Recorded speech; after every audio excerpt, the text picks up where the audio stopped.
Chuck Modiano, how are you? I'm great, Ben. How are you? I'm doing great. Welcome to MeidasTouch. And what I want to talk to you about is your article that I read that is near and dear, to my heart. Chuck Modiano, incredible writer for Deadspin, incredible civil rights writer, been following your stuff for a really long time. I want to talk about this Deadspin article that was just published. Trump praising illegal protests, but Right. calling Kaepernick a son of a bitch. Yeah. So patriotic hypocrisy. That's the headline. Chuck, tell us about the article. Well, you're right. That's the headline. The headline really says a lot about the article. Kaepernick's a son of a bitch for peacefully protesting, breaking no law, breaking no NFL rule on top of that. And then you have literally people who are breaking law, his own policies, who are out potentially spreading the virus in protest, and he's praising them. This is seriously problematic. He is praising them, and when you juxtapose his praise, and not only him, not only Trump, who's saying, he's calling them liberators. He's saying liberate Minnesota, liberate Michigan. But his Stephen Moore, who's on his council to reopen America, is comparing him to Rosa Parks, modern day Rosa Parks. So we have to understand this freedom language that has been adopted from the freedom movement. And then we have to look at that and say, why aren't we looking at his reaction to Kaepernick with a new lens? Right. And famously, you had Trump in Huntsville saying, get that son of a bitch off the field. And of course, the movement that Colin started was a peaceful protest, a legal protest against systemic injustices, against police brutality, and against crimes that were actually taking place in the country. And here you have Trump promoting criminal activity against his own purported guidelines and his own committee, telling individuals you need to liberate states that just so happen to be blue states and hold AK-47s and ARs on the footsteps to prevent, and you write this in your article, to prevent essential workers from getting into their jobs and their place of work. Meanwhile, all of these individuals who Trump and his base are riling up are potentially spreading COVID, and these states we've seen pretty significant dramatic increases in COVID cases, and so it does expose the hypocrisy. What else does it show to you? Well, it shows a lot, but I want to say on your point about defying his own orders.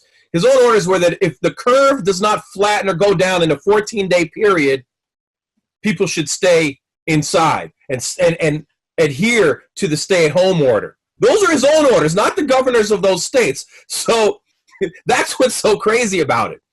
And when you look at it, and you look at, say, not the Kaepernick protests, yes, it was peaceful. It was the most American protest possible. Now he's promoting more illegal activity of the, what do you call them, liberate the state protesters. I'm not sure the exact name. So in each case, Trump is being lawless and choosing sort of this exploiting his base of white solidarity for potential re-election and political gain. And one of the things I think I'm seeing more and more are these Trump supporters, these quote unquote freedom fighters or whatever they're calling themselves, in parks or in public spaces, defying the social distancing stay-at-home orders. Right. And you see them confronting the police, saying how the police are mistreating them, and how in America would the police be treating them in this way, when in fact this is the experience that Black and brown communities have been dealing with, and who've been shot and killed, not for defying the law, for following the law, and for being Black or brown in the wrong community. I mean, well, that's exactly right. And even when I focus too much on Kaepernick, it gets away from the point that you just made. It's with the Kaepernick stance was about police getting away with murder. Getting away with murder. You know, I don't know why anyone can't get behind that. And the first time Kaepernick spoke out was after Alton Sterling got murdered and executed. And if you ever seen all the videos, not just the execution videos that came out, but the one that came out about a year and a half later, where Blaine Soleimani, the officer, put a gun to his head and said, "I'm going to kill you, B." And this wasn't in the original tapes. He said he was going to kill him, and he killed him. And he never went to jail, and he was never even arrested. So the very first case that got Kaepernick to publicly speak out, everything he said he was right about. And what did he say? He said, police are getting away with murder. He said they're getting paid vacation. Blaine Soleimani got paid vacation. And when you juxtapose it to what Trump's talking about, their kind of freedom, and we hear the language of, we need to get back to our way of life. I have cabin fever. Those are language Trump used.